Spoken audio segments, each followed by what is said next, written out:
Let's go. What a lovely day! Andy, there's a whole world out there. Jump in. Can you dig it? Yeah. You must always pay strict attention. I was just completely enamored by it the entire time. Dude, he did not have to go that hard.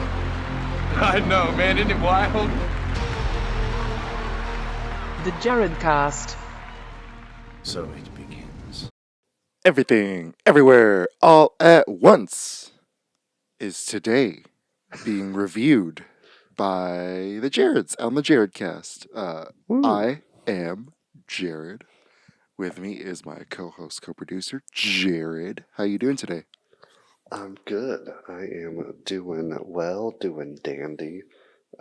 My boss tried calling me into work this morning while he called me at like 8 or 7 last night, was like, hey, you want to work at 5 a.m.? And I was like, nah. I got to give the people what they want. And so we're here. But I'm doing well. It's been a good week. It's been a busy week. How you doing? It's been fun. I visited my brother in LA for a bit. Watched a lot of movies. Wrote a little bit. I wrote a monologue about like drawing an orange and like learning to draw an orange. And I don't know what I'm going to use it for, but it's written. That's good. It's always good to have a drawing orange monologue in your back pocket. You never know. Yeah, I don't know. You Just could gotta be have it in the car. Yeah. You could be in the elevator with Mr. Dole someday and just not have the right pitch. Maybe. But yeah, this movie is the latest film by the Daniels, Daniel Kwan and Daniel Scheinert. They directed one of my favorite movies of all time, Swiss Army Man, and I think one of A24's best movies. And I was very, very hotly anticipating this. I didn't even know that they were working on it until they announced it with a trailer.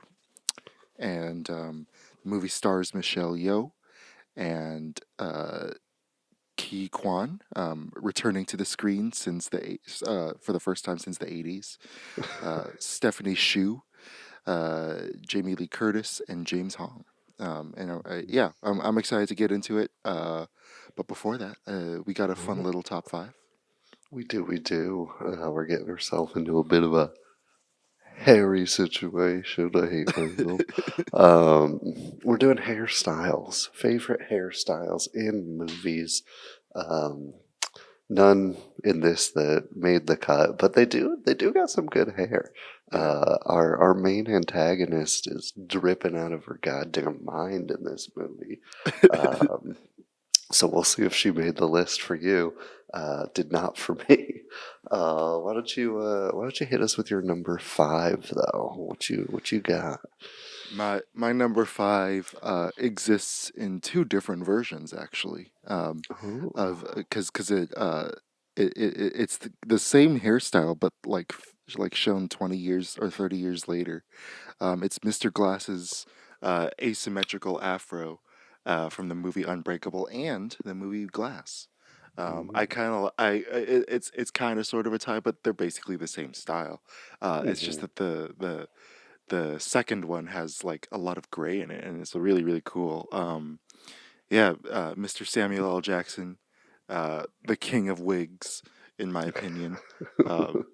Man, I love every like all of his hairstyles. Is very difficult to narrow it down to that. But yeah, man, I just have that silhouette burned into my brain of him sitting on a wheelchair and or walking with a cane with that hair. It's so good.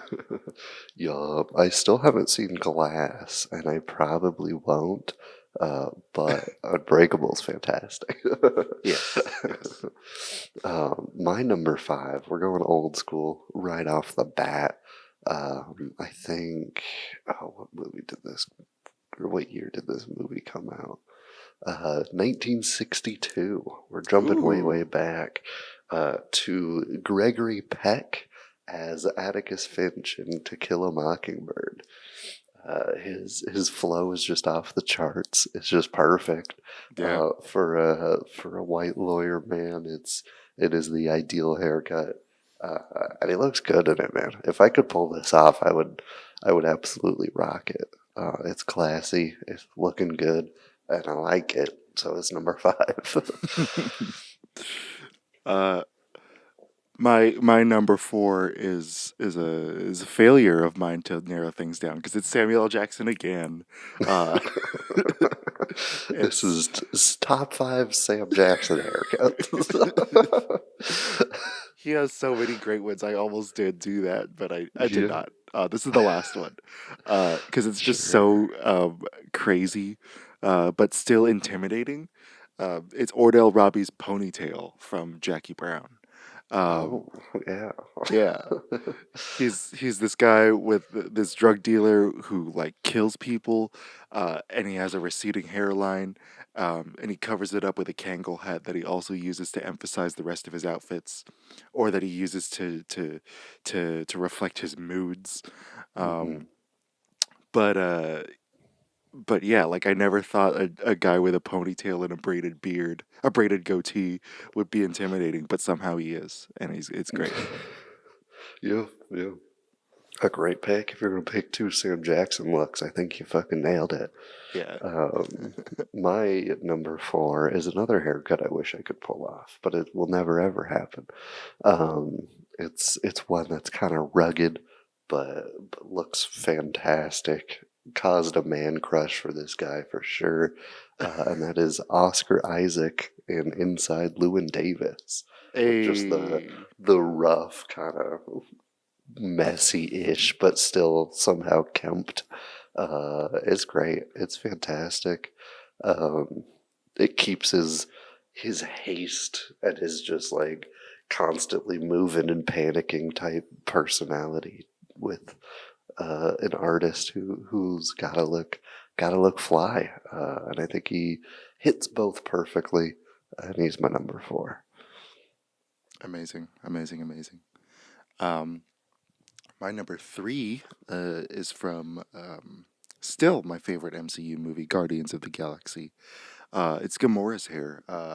It's Mm, like it's like brown. It's about 6 inches past the shoulder length, and like the top half of it is from her scalp to about the first I want to say, I don't know, 5 6 inches is dark brown, mhm. but then the rest of it is red, and it just looks really cool when she's fighting and stuff, and like Yeah. I don't know, it just works really well with the Ravager outfit, with the assassin outfit, or Mhm. with the or even with the outfit in the sequels. Yeah, it just looks really cool. Yeah, a good pick. I had to look it up to remember what it looked like, but it's solid, man. Yeah, Zoe Saldana killing it. Yeah, absolutely. My number 3 has been ripped off many a time by indie girls, um, and I'm okay with it because it is Andre Tatau's hair in Amelie, the Ooh, classic French bob. Um, it looks good, man. That's all there is to it. It's clean cut and looking fresh. hell yeah, hell yeah. Um, I'm surprised we haven't gotten to Amelie yet on this Yeah, show. it, it's right up the Jared Cast alley. Maybe we just need to start doing episodes. That's like the theme is movies that we just should have done. General classics for film nerds. Yeah. Um, yeah, man. My number 2 is from a movie that's not a general classic for film nerds. It's actually kind of gets shit on a lot. It's from X-Men Apocalypse, uh, Mm, which takes place in the 80s. And yeah, it's not that great, but it does have finally Aurora with a mohawk. Alexandra Shipp playing Storm / Aurora Monroe has this really awesome like do. That's pretty cool. And it's straight out of the 80s Storm from the comic books. And so that's my favorite haircut of hers. And they finally brought it back in the comics literally just last Wednesday.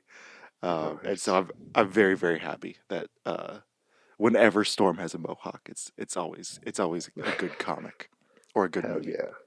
Or a good movie. Underrated hairstyle. I wanted one when I was a wee lad. I was dreaming of a mohawk. My parents were like, "You're an idiot. That's gonna look stupid," and it never happened. So I fully in support of that pick. My number 2 is a director that usually the other Jared is mentioning. Usually it's not me, and I haven't even seen this movie if I'm being honest. But the dude's hair is fantastic. Nobody gets height quite like Jim Nance in Eraserhead. Ooh. Excellent. Just the verticality of it is fantastic, and knowing that it's a art house horror, it's got a nice almost Bram Stoker type vibe to it, which I like a lot, or some Frankenstein vibes to it a lot. It's fantastic. I'll have to see the movie at some point. I should have by now. But the hair's fantastic. Hell yeah. Eraserhead. Such a trip, man. It's prepare yourself. Yeah. My number 1 was actually not very well received when it first came out. But over the years, people have warmed up to it, and people have appreciated it a little bit more. It is Marie Antoinette's boat hair from Sofia Coppola's Marie Antoinette. The hairstyle worn by the one and only Kirsten Dunst. Yeah, it's a really tall, tied up. What's it? 1780s blonde hairstyle, but there's just a boat on top of her hair. And there are flowers decorating it, decorating the column, because her hair is standing up in a column that's swirled up, and it's just holding the boat in a perfect nest. It's insane. It's insane. Yeah. Even if the whole thing is a wig, which I'm sure it is, it still looks it's like an engineering miracle. I don't know how it stays on her head while she moves around in that thing. It's crazy. Yeah. Have you seen those beard competitions where they make a full on bird cage that opens with hair and shit? What? It's insane, dude. Look it up. The beard competitions are wild. So maybe it's real hair. I doubt it. It seems like a lot of work that'll definitely melt in too many lights, but it looks good. It looks good. When we do these top 5s, I usually like to put one joke one in here at least. Yeah. I usually go for a little bit of comedy. Yeah. However, I'm not this time. Aww. It's from a movie that's 1,000% a joke in every way, shape, and form, but the hair looks fantastic. And I'm actually talking Beyonce in Austin Powers Goldmember as Foxy Cleopatra. Yeah, man. The only serious thing in this movie is her fucking afro. It's tight. It's the perfect afro that I've ever seen. It's incredible. It's got impeccable shape. It's perfectly round. She looks good as hell in it. She's rocking it. Yeah. It's very rare that we find a golden, or not golden, but like a caramel. Yeah, like a dirty brown, dirty blonde afro. Yeah. Yeah, it's good. Yeah. So good. Excellent list. Yeah. Excellent list. You too, man. You too. No crossover, which is what we like to see. I don't know why I always take it so serious, but yeah. Yeah, man. I also think we had different approaches too. True. Absolutely. All right. That said, it's time. It is time for 4. everything, everyone. Jared reads Oh, poorly no. written reviews of movies that we're watching because it's funny and it makes him laugh and stuff. Um, this installment comes from Razinha, who says, "Wave off." I don't know what that means, and gave it a 1 out of 10. A bad movie. Should have walked out, but misunderstood my wife's, who also wanted to leave, signals. It's like Wes Anderson teamed up with Tarantino to make a Chinese-American mashup of Jackass and Clockwork Orange, with a ham-fisted, obvious lesson, only dumber than Jackass by a few orders of magnitude. I hope whatever hallucinogenic drugs the creators were on didn't permanently damage their brains. Yeah, man. There was a... I love the imagining the fight when they get home, on the way home, of like, why didn't you leave when I told you to leave?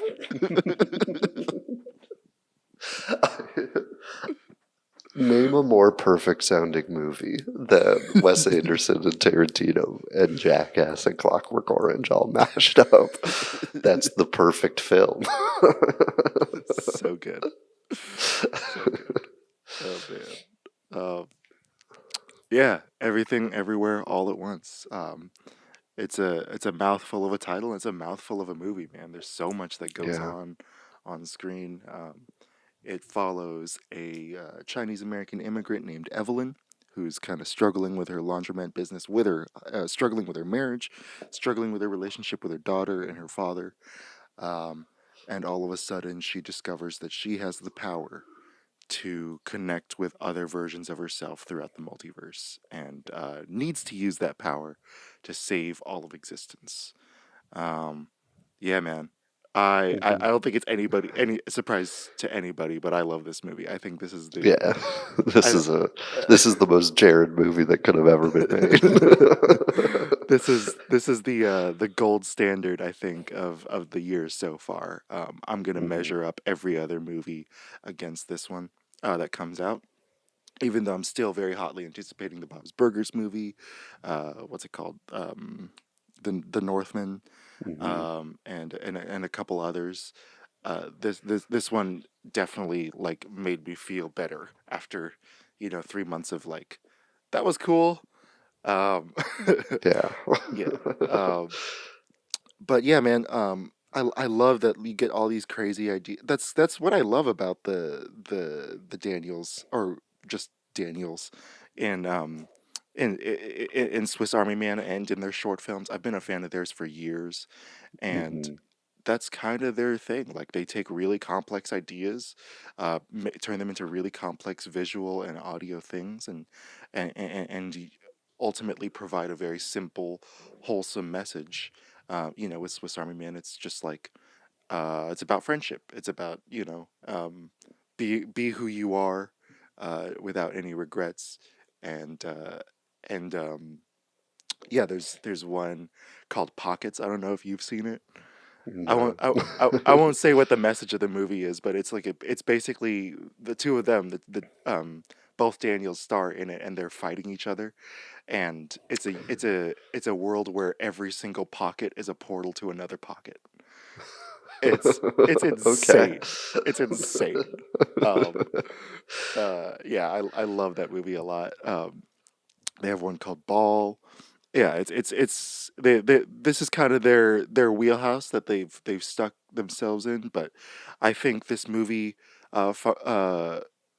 is a lot more ambitious than the previous ones. I think it's a fantastic Absolutely. blend of different genres. There's also a meta cinematic thing that we'll get into, and they also tap into the multiverse concept in a way that without using superheroes, and without using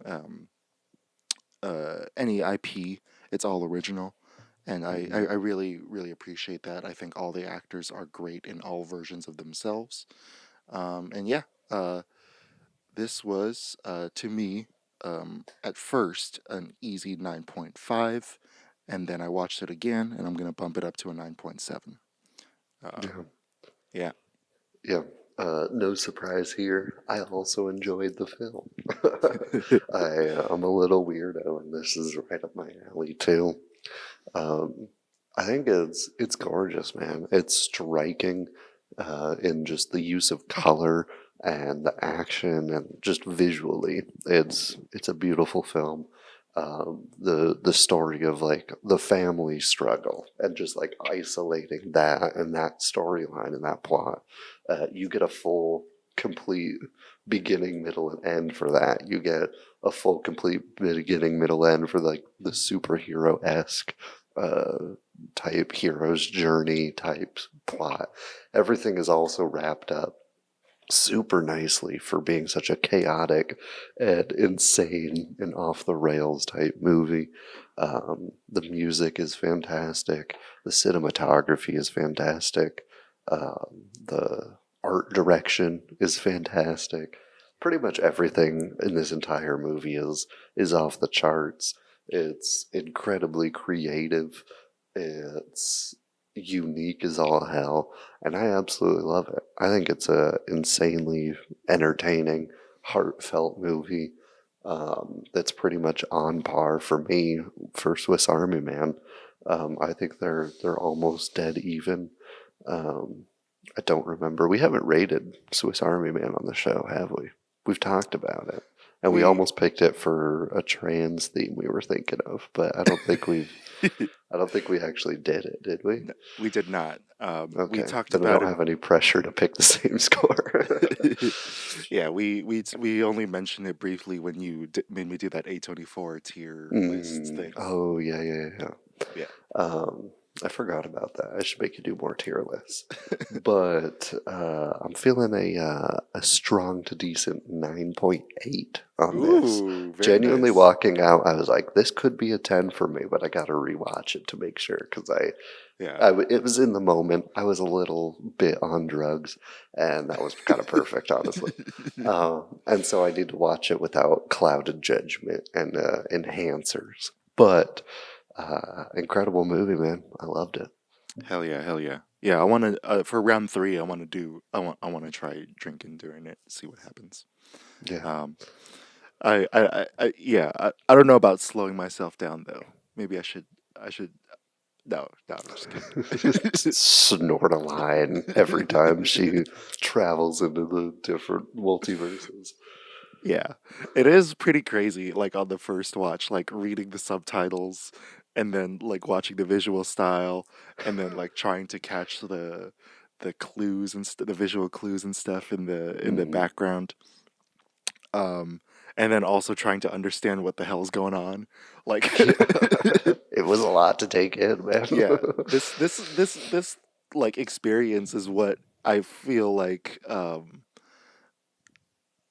when people watch The Matrix for the first time in theaters, like I feel like that's how I felt watching this one. Because even though I went in with like higher expectations than people might have done with The Matrix, like I still like it's just crazy the way the movie like opens up your mind to different concepts and stuff. I guess we could talk about the big thing first, which are the big sci-fi concept of multiverse theory and all that stuff. How did you which elements of Everything Everywhere All at Once did you appreciate the most about that, and why? I think they nailed the execution of multiverses. The concept of like having to do the most out there thing to jump to like that line, I think is super cool. I think it works. Yeah. It's a good bridge because you need something to jump around and make it happen. And I think it was hilarious and unique and makes sense to the world. And so I think it's the perfect execution of that. I love that there's no time travel, if that makes sense. Like the people, the universes that she's jumping to, like they're affected. Like it also kind of fucks with their mojo. Like Yeah. I liked that and I appreciated that it actually like screws up the timelines. But since you're not jumping in the past at all, like you're not going to have any ramifications that you don't know. Like there's no butterfly effect, like Yeah. paradoxes in here, which I really liked. It has a clean timeline, which I appreciate. And then you mentioned it in your beginning review. They don't steal other IPs. They don't like have Yeah.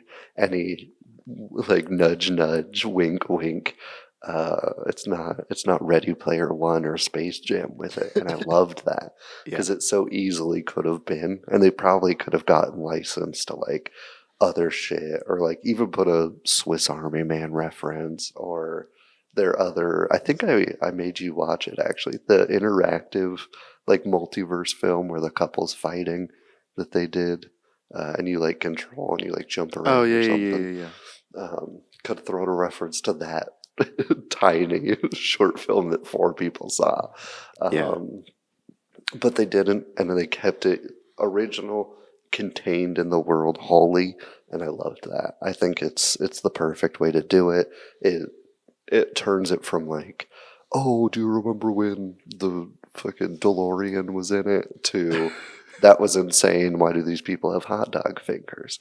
And I think that's the better conversation to leave people in the theater with. So, in terms of like the multiverse, I think it was perfect.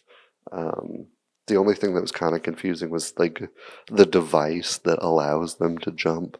But I don't think they needed to put any more explanation or detail besides like, hey, this button lets it happen, and that's kind of all I needed. Yeah, yeah. I was kind of expecting that they would reference Michelle Yeoh's character in Crouching Tiger, Hidden Dragon, or reference her character in Tomorrow Never Dies. But I'm glad they didn't. Yeah. Yeah, the movie does make like some meta references to Michelle Yeoh, but we don't have to get into that now. For sci-fi multiverse concepts, I like that the whole point of it is done to emphasize this kind of this 4 or 5-way love story between all the different cast members and them trying to come together, them trying to reach each other. The very last monologue at the end of part 2, where she says like, yeah, we're probably going to discover something even to make us feel even smaller, and I'm still gonna love you, I'm still gonna be your mom. And for some and like even though you're going through all of this as Jobu Tabaki, you still reached out. There's something powerful within us that still made you reach out to me, your mother.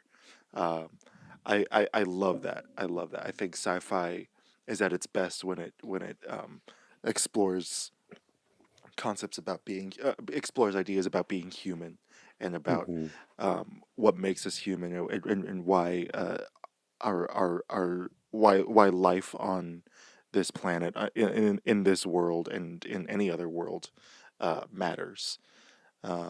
I also love the jumping pads. I think it's a perfect opportunity for Daniels to express their sense of humor. A lot of butt jokes, a lot of licking, Yeah. a lot of gross The stuff. the paper cuts was the hardest thing to watch in this entire movie. It was awful. Yeah, it was so crazy, and like I was even going like both times that I watched it. I love that they went super extra martial arts on the very last paper cut, and there's like a blood splatter on the camera. I was like, yeah, that's awesome. There's like crash zooms on it and shit. Like, Yeah. Both times I watched it, people audibly went, "Ugh," when Waymond eats the gum. And yeah, man, it's just really, really. I love the trophies and the butts. I thought that was great. yeah. It's a perfect little Chekhov's anal trophy. Chekhov's butt plug. Chekhov's butt plug. I do like that it was that it was censored. I thought that made it funnier than if Yeah. his dong was out. But I Yeah. hope in the director's cut they have an uncensored version because I wanted to see Dong, man. I think it would have been funnier if he, especially if he had like a comically large one or something that was just like flopping around. I think yeah, it would have added to the visual humor. maybe. Um, and then I also like the Jobu Tupaki characters. Um, like that visual style of like she can access everything everywhere all at once, Hmm. and it's absolutely insane. They show such a wide variety. That's what I appreciate about multiverse movies. There are some that don't show that much variety, and I'm like, why is this even a movie? Yeah. But I also yeah, like what I appreciate about this is that every single world that they travel to is almost every single world that they travel to is very, very different. There are three that are very similar. Sorry, two that are very similar and for a very good reason. Hmm. Um, but yeah, I love the variety in it, and I love the idea, the concept of the everything bagel. I thought it was such a great Yeah. joke, but like also The like the kind of weight and the gravity of it when you really put everything on a bagel. This is what yeah. happens. And I'm like, oh my God, that's awesome. And they It even make like references to bagels before, like he's literally eating a yeah. bagel, an everything bagel in the conference Yeah. room. Yeah, It's the perfect centerpiece to the movie because it is like jokey. It's yeah, funny. It's a bagel with everything. But it's also like it's a fucking black hole across universe. Like it's serious also in terms of the universe. So like both make sense and it's like an urgent thing to deal with that actually would kick off such a batshit crazy insane movie. And so they really nailed it. Just picking a bagel. The simplest choices. yeah. And they actually show it like killing someone, which was cool. Um, Hmm. that Asian guy who's like screaming and like tearing apart. That's Daniel. That's one of the Daniels, Daniel Kwan. Oh, it is? Yeah, Okay. yeah. And then the guy that's into BDSM, that's Mm. the other Daniel. That's funny. I've Yeah, never even seen him, so yeah. I'm glad you pointed that out. Hell yeah, man. So yeah, that this movie is a really well executed sci-fi, but they also blend a lot of genres. They blend Hmm. sci-fi, kung fu, comedy, drama. I'm sure there are others that I'm missing. They have a couple like anamorphic Western moments. But yeah, what did you think about the blend of different genres? Which ones kind of stood out to you and resonated with you the most? Yeah, I mean, I think if you're making a multiverse movie, blending genres is easily just the way to go because it just lends itself to the subject matter. Yeah, Um, the execution of the kung fu portions of the movie, which one of the only negatives I think I had was there was no room to breathe toward the end of part one. Like it was mm, all like kung fu fighting for for like an hour. It felt like, but I didn't mind because it was so well executed. The action is yeah, perfect. Every hit is like seen for the most part. Some of them didn't look as as real as the others, but it's always fun. It's always exciting to watch. Even going into like the ridiculous side of kung fu movies with like the pinky kind of being the satirical exaggeration. I thought it was absolutely amazing. I also was a huge fan of the romance subplot in the hot dog finger world between yeah.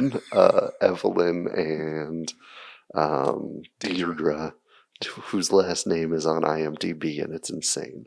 I think it's Bo Deirdre, Deirdre Bo Deirdre. Um, That's great. but I think just having it like going from the initial shock, like, oh God, you're evil, like fuck you in this world too, to like kind of just accepting that like the version of this person is good and it's Yeah, nice and it parallels the loves like not romantic love story, but like motherly love story between her and her daughter Joy. Like it mirrors that initial like conflict of this person is evil, but there's my daughter. There's somebody I care about and I love. And I think just having the empathy bleed into the multiverse and there was perfect. Obviously it's funny as hell. It's the Daniels, so it's gonna be there's not much else to say. I've been talking about the comedy in it for a little bit now. But yeah, just the execution of all of them was damn near flawless.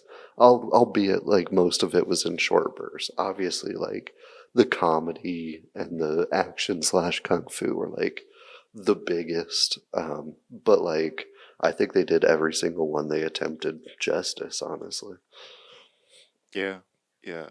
Um, for the kung fu, I did notice that there were a couple shots that were very obviously sped up, um, hmm and I wasn't, and but like even then, like I wasn't bothered by it the way that I am with other movies, because like even if it is sped up, the actual like thing that they're doing is so funny and so crazy yeah, that I'm like, I don't care. yeah, Like when Gong Gong runs over Jobu Tabaki with the when Alpha Gong Gong runs over Jobu Tabaki with the wheelchair. It's like hmm it looks like a Three Stooges like fast forward scene. Like it looks really yeah. awesome. He's got fucking nitrous locked into that fucking. Yeah, Yeah. when you lean into something hard enough, like you can get away with anything, and I think that's really Yeah. what Daniels accomplishes most Yeah. across their filmography that I've had. Like if you lean into the style and you like build around the style, make sure it complements everything and do it justice, you can get away with shit like that. You can get away with anything. Yeah, yeah, yeah. And they like what other movie could get away with taking a mispronounced ratatouille and turning that into a whole universe? Raccoon Tui. Rakakuni. Rakakuni. Rakakuni. Also, I'll give you. Can you get three guesses of who the voice of Rakakuni is? It's a really deep man voice. He's a very famous musician. That's all I'll give you. Oh, I can't even remember what what it sounded like. Um, I don't know. I watched Bake Off yesterday and somebody made a bust of Tom DeLonge, and so that's the only thing in my head. But it absolutely is not Tom DeLonge. Yeah, it's not Tom DeLonge. It's uncredited, so I don't blame you for Okay. not seeing it in the credits. I had to look it up. Yeah. It's Randy Newman. It's the voice of Rakakuni. That's fucking awesome. I love that. How did I Yeah. not recognize his voice? That's I don't, crazy. I didn't recognize it either, but yeah, because there's always like really loud music over his thing. Yeah. Yeah. Uh, but yeah, like yeah, I love what you said about leaning in. I think they do that not just with the visual style, but also with the uh, with the cast. Like they're super attentive to the cast. I was watching there's like a really awesome roundtable discussion between Jamie Lee Curtis, Stephanie Hsu, Ki Kwan, Michelle Yeoh, and the directors. And they were and Jamie Lee Curtis was saying like she really appreciated that neither director had ego when they were working together. Like they Mm, whenever she had a question for one of them, because they had a lot of questions, they would I'm look at each sure. other. Yeah, they would look at each other for a second, and one would answer the question. And for the most part, I think Daniel Scheinert was directing like the emotional beats, and Daniel Kwan was directing the kind of the visual and physical beats, which makes sense. Daniel Kwan is first became famous from being the humping guy from Turn Down for What, Yep. and and so that makes perfect sense. But uh, yeah, like I think that having giving the actors like that level that strong of a foundation that they can lean on you, and Mhm. I think giving them just room to go as crazy as they possibly can, it like lends to the kung fu. It lends to the comedy. It lends to the sci-fi, and it informs the drama. I think if Mhm. they, like the more they understand about their character and every single version of the character, the more the actors are able to perform as uh, to perform as family members and as as these people struggling. Every single one of them is super relatable in their struggles. I think. Like I Mhm. sometimes feel like Evelyn. I sometimes feel like Waymond. Um, Yeah, I and sometimes feel like Joy. Like yeah, dude. that was crazy relatable, man. Yeah, man. And like the last 20 minutes of the movie is pretty much just me crying for 20 minutes straight. Oh, I Um, absolutely cried 3 different times during this. yeah, yeah. Um, yeah, the conversation that when Evelyn finally confronts Gong Gong in the laundromat at the New Year's Eve Mhm. party, I was like weeping, dude. It was so good. Yeah. Um, so I guess we can transition to characters and cast because you know there obviously Michelle Yeoh is the star of the show. We'll get into her, but like you mentioned connecting to Joy a lot. H- uh, in what way specifically, and also how did you connect with the other supporting characters? Yeah, I think just trying to be like seen in a family. Yeah, But like I say that loosely because I have very good parents. They're yeah, yeah, they're fantastic. I'm not like talking shit saying they like were as bad as this, but like just kind of like being seen and being able to like have real conversations about stuff you're going through. Like she's dealing with like coming out to her super traditional Chinese side of her family and like just being who she is and who she wants to be in the beginning before we really meet Jobu Tubaki is perfect, man. It's such a simple dynamic, but they put so much emphasis on it, so much love and care into like this is like a real struggle, and it lets you see how like in this world how much that's ripping her apart and how it could potentially snowball into this insane deity being eventually in the alpha verse. Um, it's just incredible, man. It's perfect. I love it. I think they did her such good justice, yeah, and genuinely like one of the strongest antagonists I've seen in a long time. Like they put a lot of care into Joy, and I think it shows a lot. As far as the other people go, man, the husband, I don't remember his name, Waymond. Waymond. Waymond was every relationship I've been in. Uh, was just me.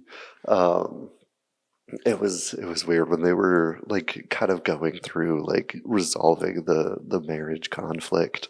It basically just called out my girlfriend and I pretty hard, Wow. in a great way though. It was stuff that like we had been talking about like last week and working through our dynamic.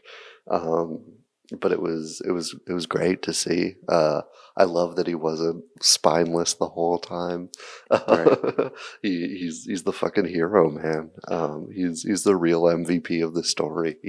He kind of is the superhero of this that takes Michelle or Evelyn under his wing, and I loved that.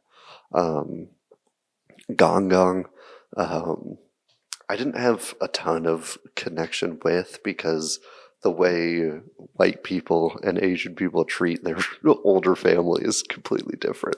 We don't give a Right. shit. We're like throwing them in a home. They're not around. Um, so it was tough to pair, especially like having my only living grandparents in a different country. Like I don't get to see and interact with them. So when I do, it's like a special occasion, and so we like make the most of the time we have. And Yeah. so I didn't really see that. However, growing up with a friend who was second generation Chinese. I spent like a lot of time in his house, and that dynamic was perfect with his grandfather. Like he was Yeah. like kind of just like bitter and just like, I'm just trying to live, man. Like, I don't want any of your weird lesbian shit in this house type attitude. Um, and it was perfect. They nailed at least from what I've seen. Obviously, I haven't lived in the experience at all, but from what I've seen from like Chinese American immigrant families, the dynamic was 1 to 1 from what I've witnessed, basically, and I appreciated that a lot. Hell yeah, hell yeah. Um, yeah, man, full agreement. I when the trailer first came up, I've never seen the full thing because Yeah, as soon as I I saw, never did too. I've yeah, seen the first shot a lot, but that was it. yeah, I saw Michelle Yeoh in the trailer, and I was like, okay, this is awesome. I'm sold. And then as soon as they cut to Jamie Lee Curtis in the with the funny like hair and prosthetics, I was like, Mhm. okay. And then I walked out because I was so excited to see her like Jamie Lee Curtis and Michelle Yeoh in the same movie. Both actresses have been a staple since the '80s, but pretty much. And both actresses have really gone through waves in their career of Mhm. popularity. I feel like they'll be on top of the world for a bit, and then we forget about them, and then they're on top And of the then world again, do and then we forget about them. 3 Yeah. more Halloween movies way too late. And But she's great in those. Like I love yeah, that Jamie Lee Curtis yeah. is still sharp as ever. Like she's better than ever with age, and same with Michelle Yeoh. But another return that made me very very happy was Ki Kwan, who I know. Mhm. I don't have like a really deep connection to the Goonies like a lot of other people do, but I have a really deep connection to Indiana Jones at the Temple of Doom, where he Mhm. plays Short Round, and yeah, I love him in this movie. I didn't know that he was. I didn't look at his face in the trailer. I looked down, um, Yeah. but I heard in advance, like from interviews, like, oh, that's Short Round in the movie. I was like, oh shit, okay, cool. Uh, and so he was mentioning that like um, he he struggled in the '90s to find parts, and so started doing behind the scenes started working like crew jobs instead, because there weren't that many roles for Asian teenagers, Asian young adults back then, Mhm. and he was inspired to continue acting again after seeing Michelle Yeoh in Crazy Rich Asians, and then Oh. 2 weeks after he got an agent, he got the call for this movie, and so this was such an amazing little bit of destiny. And yeah, Mhm. I agree. I think he's absolutely badass. I think, especially in the kind of like movie star Wong Kar Wai esque universe, Yeah. where they actually film something like a Wong Kar Wai movie, which is awesome. Yeah. Uh, he he's so sure of himself, and he's so uh, uh, he finally is like fed up and reveals like what motivates him and what gets him through life, and it's just amazing, and it opens up the main character's journey uh to fight with kindness and compassion. I Mhm. agree that Joy was excellently executed. Also Jobu Tupaki, you know, I am an Asian. I have Asian parents. I'm not Chinese, um, but yeah, man, a lot of those conversations were conversations that I've like had directly, and it was really like it was both painful, but also like really uh, helpful to hear that I wasn't alone in feeling a certain way. Yeah. James Hong, who played Gong Gong, has freaking 650 credits as an actor. That's um, crazy. Yeah. Uh, and I've seen him a bunch in like cameos or in like Mhm. smaller parts. But I love that he gets to that he gets to be like both like an observer and an interference in the story, and Yeah. yeah, he's a really like the flip of like, oh, I have to kill you now, like was surprising to me. I thought it was going to be like, yeah, Mhm. join the resistance type thing like the Matrix, but it ends Yeah. up circling back to the family thing, which was really really cool. Mhm. The man, I just clicked on his IMDb because I had it up. He has 6 credits this year. Yeah. That's insane. The man's what? He was born in 29. Oh wow, Yeah, that's that's awesome. insane. Yeah. Yeah, full agreement with what you said about the cast members and Mhm. connecting with them. I think this is the kind of movie that everybody should watch because there's something in there for you. Yeah, Uh, um, but yeah, Michelle Yeoh, man, yeah, freaking amazing. absolutely killer. What what did you think the movie? What did you think about what the movie said about Evelyn, and what did you think about what the movie said about her as an actress as well? Yeah, I love that she's a insanely flawed character. Like, Yeah, she's literally like the worst version of her. They even call it out. Um, and I love that. I love that it's also a movie of her like coming to terms with being wrong in a lot of yeah, situations and like realizing her faults. Because that's such a tough thing to do as a human being, but it's something that literally every human being has to do. Because I know people listening to this, your ego is huge. You think you're always right. You're not. You're probably wrong 90% of the time. Um, and so, like, just coming to terms with that and, like, accepting it, not being like, oh, like, I have to write this thing, being like, yeah, I fucked up and I'll try to be better. Just that small theme of the film is brilliantly executed and heavily told through Evelyn's character. I think it's one of the big takeaways I went from with her journey, and I think it's a very welcome journey. That said, huge badass, yeah, absolute badass. yeah, The action choreography, and I don't know how much of it was a stuntman. There were some like obviously like hide in some faces type things, but for the most part, like it didn't seem like a lot of stunt work. Like it looked like Michelle still had it, yeah.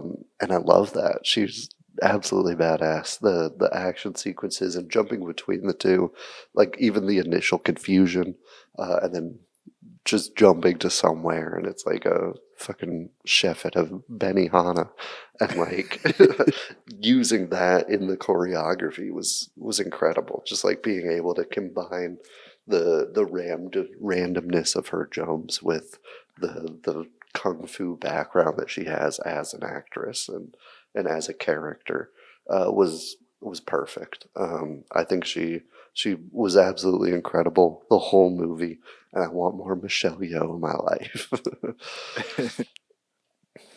Hell yeah.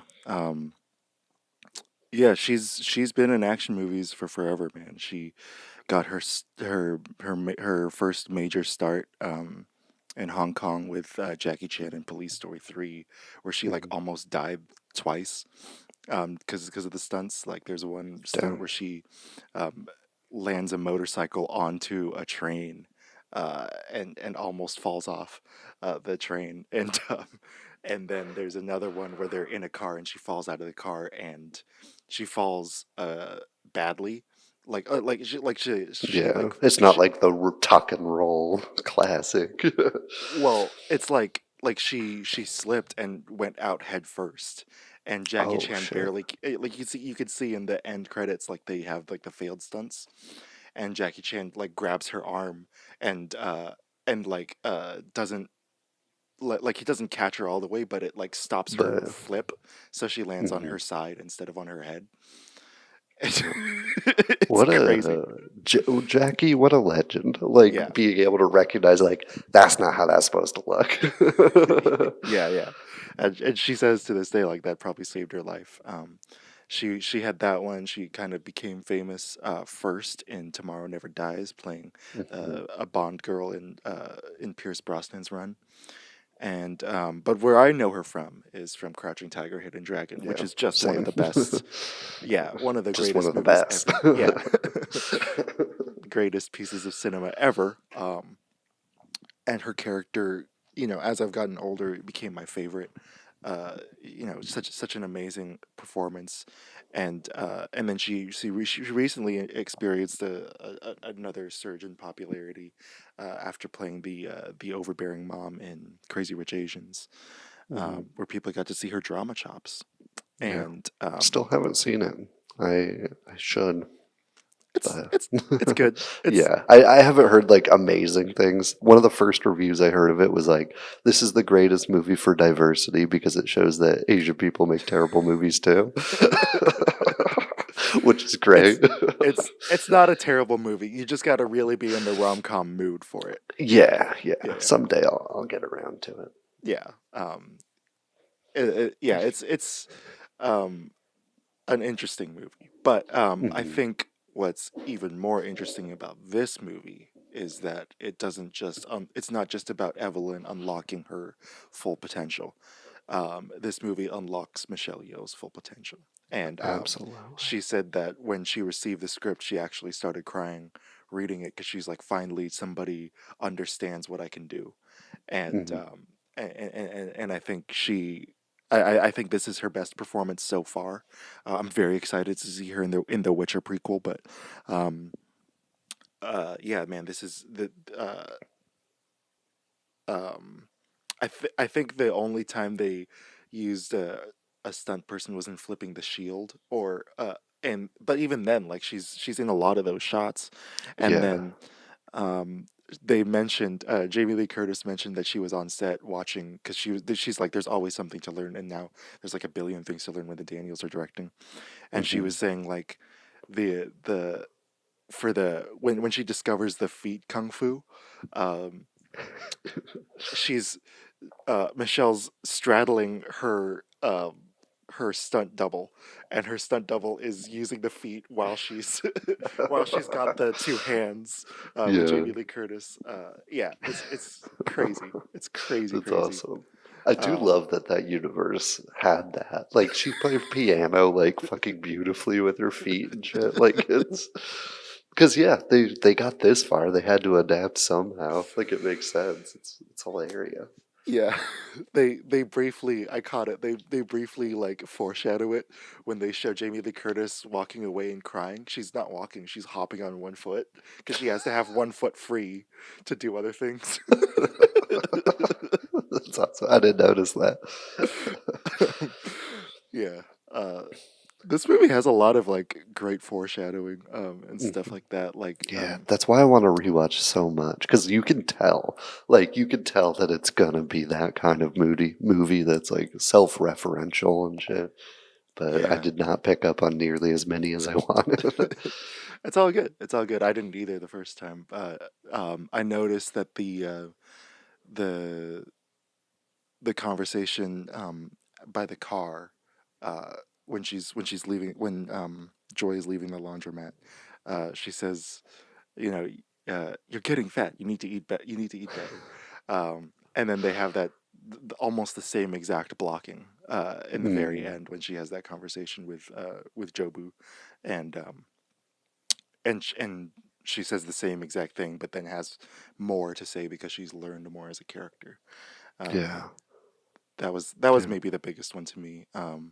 yeah. The blocking in this film is impressive. Like, big Yeah, shout out to that. Like, Michelle or Evelyn is like almost always center frame unless they want to like take the focus off of her and like have you focus on the husband. Like in the first act of the first act, like there's yeah, obviously going to be like the most exposition. And so like Evelyn's always centered, and then when they want to highlight like the marriage, she'll physically like move from the center and he'll stay there, and then they'll focus on him for a couple shots and then do the same with Joy. And so like whoever's the focus, usually Evelyn, is like almost always dead center, and it was super cool. I think that's where what was the name, Rizanha or something, Razina, um I think that's where they got their Wes Anderson comparison, because it is Yeah.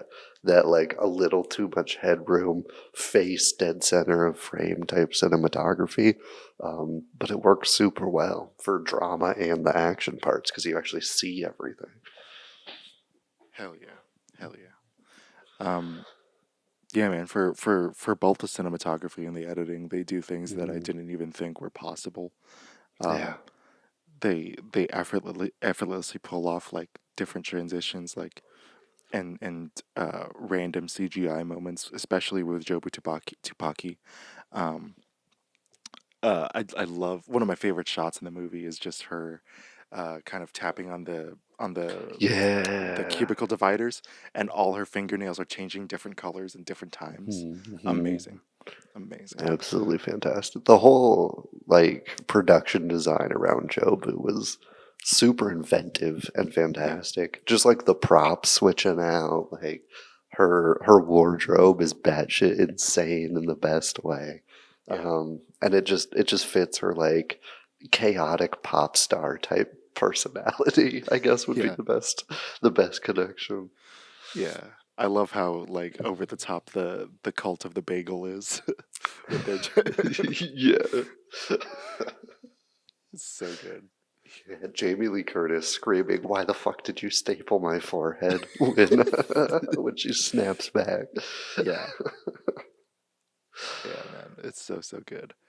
Um, yeah, I love that symbol of the black bagel with the white center too, Yeah. because it's a direct contrast to the googly eyes, which end up Mhm. like leading Evelyn to enlightenment, or to not to enlightenment, but to like a to that final realization. Mhm. Um, and then also like they reference like a black circle with the circling of the karaoke machine, or the circles Yeah. on the foreheads when they use the jumping pads. Mhm. Um, hell yeah. Yeah. There are also a lot of references to other movies. They reference what's it called, Chunking Express. They reference um, 2001: A Space Odyssey. They reference The Mhm. Matrix. Do you think any of those like meta cinematic references went too far, or did they help you in your experience in the movie? Yeah, I think they were pretty beneficial across the board. Like the big one, like probably the most obvious one, I think, would be the 2001 monkeys. Right. Um, Right. and it's perfect because it shows like how early these like timelines started. Like that they are hot dogs for fingers, and there's that instead of like using tools. And so like just like setting that standard in a funny and referential way that you want to keep it lighthearted. You're not trying to like show some brutal hot dog finger murder, like some gritty noir or something. Like you gotta do it lighthearted, and I think that's the perfect reference. I think it's ideal. Um, and I think that kind of sums up most of them. Like they're all just like these fun moments that don't need to be serious. They don't need to like take away from anything. Just like here's a detail about the world, and here's some world building, but also we're gonna like make it fun and entertaining and have that hint. Right. Yeah. I love it, man. I I also love that when they play also Sprach Zarathustra, that it's like wrong, and like Yeah. you hear a bunch of instruments messing up in the background. Like it's Hmm. great. Uh, Yeah. yeah. Uh, I'm curious for you. You gave it a 9.7, I think you said. yeah. What's holding it back from a 10? What Oh. didn't you like in it?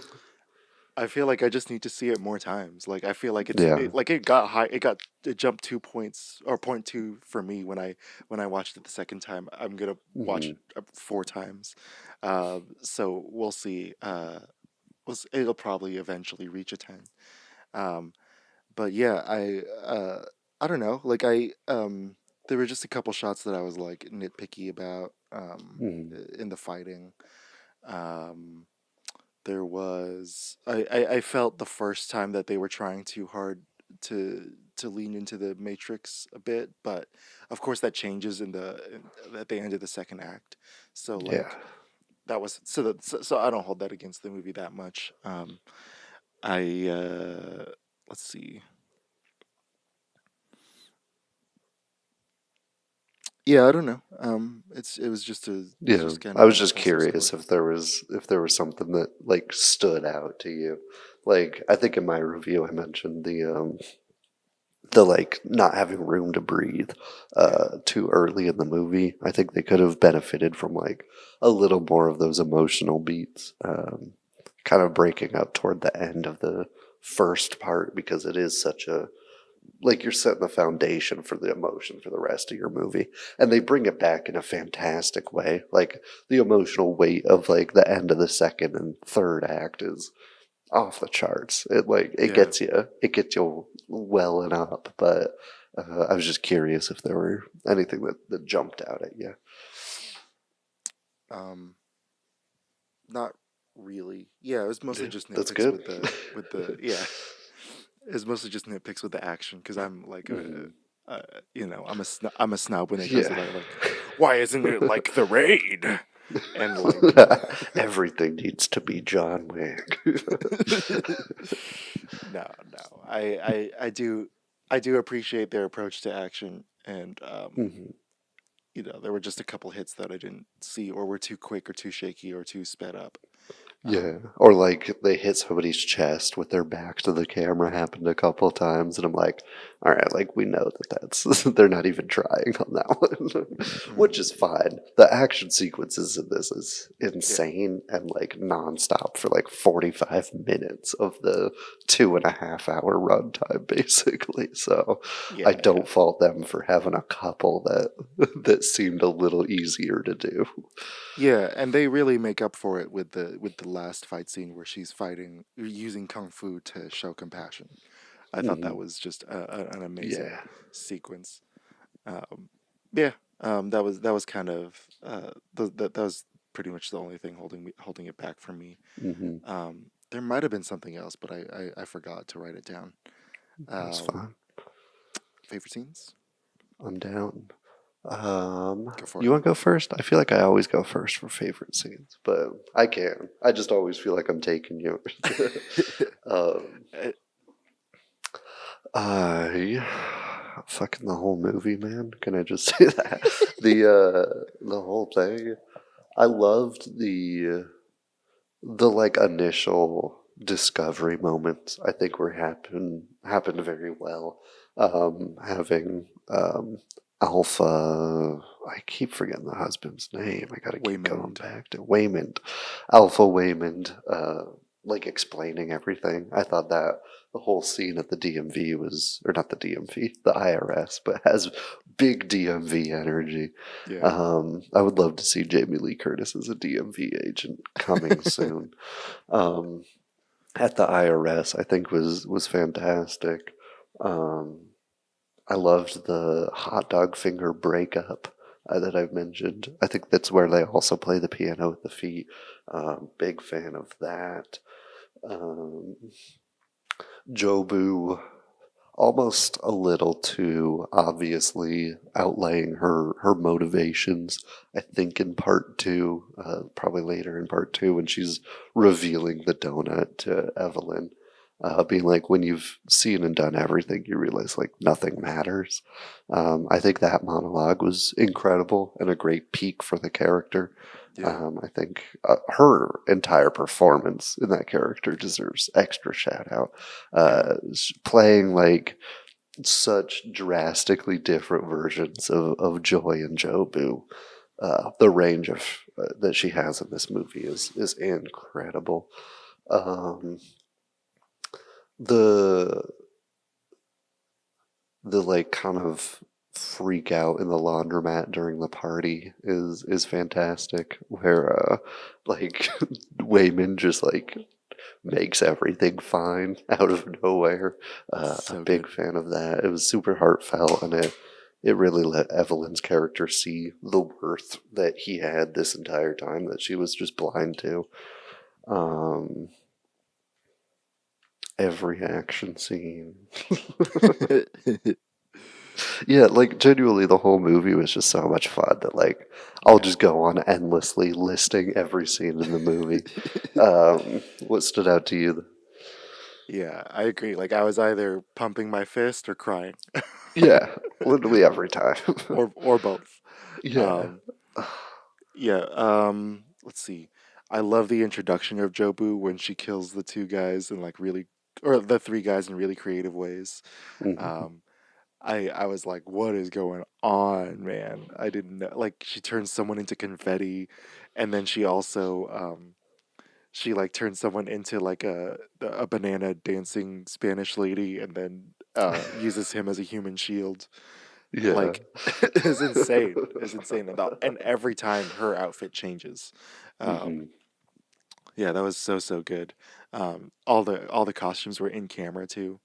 Um, and I love that. I love the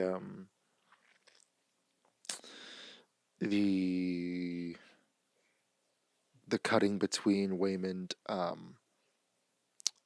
talking about his, about regretting not, you know, pursuing a life with her in the movie star universe, and then having that intercut with the the fighting universe and all those people, and him trying to stop the fighting between everybody. I thought that was really powerful stuff. Hmm. um I love the trophies in the butt. That was great. Yeah. I Just the desperation of like trying to shove a trophy in your ass was fantastic. Yeah, I love rescuing Rakakuni. Hmm. I loved just when Evelyn's um in that very last fight where she's fighting with Compassion, I thought was just excellent. Um, and when she uh I probably cried the hardest when she was reaching out to Joy before Joy gets into the bagel. Yeah. That was probably like, you know, that I've seen a scene like that so many times, but because everything is so heightened and everything is so powerful, my Hmm. emotions were heightened, and it felt even more Absolutely. powerful. Yeah. Um, It's such a basic, like, cliche kind of scene, but like yeah, it's different because of the context of this. It's brilliant. yeah. In some ways, I think the like learning and the opening of the mind is like exceeds the Matrix, where you know it's just like Hmm. blinking a few times. I know kung fu. Like obviously, I love that, but Hmm. I love it better because we could see the monologue. We could or the montage of her training. So the first training montage, even this cookie is kung fu. Yeah. Like Your pinky is kung fu. um and like yeah, like that's even perfect too because the cookie like foreshadows like uh Hmm. Wayman's fighting style. Like he fights with by giving Deirdre cookies. um Insanely good. Hmm. uh yeah, the I I you like the hot dog finger breakup. I like the hot dog finger makeup when they finally give each other ketchup and mustard. I thought that was Yeah. absolutely disgusting, and I Absolutely. couldn't get enough of it. I could not get Yup. enough of it. Um, Using the shield like the cardboard sign was Hmm. great.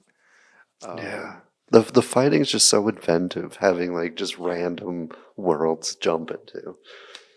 yeah, man, it's great, and seeing Joy like before she becomes Jobu the second time, or before Jobu takes over the second time, like just Hmm. seeing how impressed she is with Evelyn, I thought was really cool, Yeah. and and then seeing her smile when she wins these fights, um, and I love the reveal of the everything bagel. I thought, Hmm. you know, that's so Daniels, uh, and so original and brilliant, Hmm. especially like I said with the the foreshadowing of the like someone literally eating an everything bagel, and even when they first show the van with the transporting thing, they have an exterior of the van coming out of a tunnel, and there's a small cardboard sign and a burnt body that says "All Hail Bagel." I didn't see that at all, dude. Yeah, it was great. Yeah, those were my favorite scenes. Yeah. Absolutely triumph for Michelle Yeoh. I hope the movie does better in the next few weeks. I know it was kind of swamped in the box office by Sonic, but hopefully next week it'll get more money. Mm-hmm. It definitely is one of those that, like, once the word of mouth starts spreading, I think it'll have a late box office push. 100%. All right. Anything else you have to say about Everything Everywhere All at Once? No. Thank you guys for listening. We appreciate you. If you haven't watched the movie, none of this made any sense. And I don't know why you would still be listening. It would baffle me if you stuck through an hour of this, of us talking about bagels and switching signs. But thank you for listening nonetheless. And if you did watch it, extra thank you. Yeah, that's all I got. Cool. All right, folks, go check out Everything Everywhere All at Once. If you've seen it already, see it again. Buy a ticket. I definitely will be. Yeah, it's an amazing theatrical experience that deserves to be repeated, and we love you. Goodbye. Bye.